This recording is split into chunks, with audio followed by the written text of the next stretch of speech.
Hello friends, welcome to my channel. Today I came with another new video to display the check marks against completed versus pending task. So for that go to formula bar, type equals and give it as a if, select the logical text which is done, post it plus equals, and double quote, type it as a done and close the double quote, comma.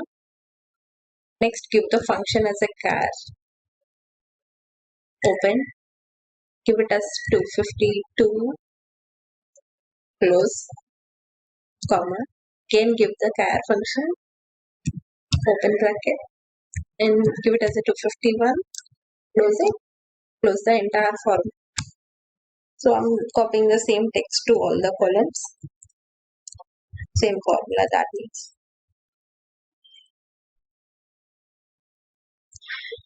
Suppose that go to our text type, make it as pink so that it will change to tick marks. Let's see if one of the tasks where it is a pending, if I'm changing it to done, how it is changing. This is all about today's video.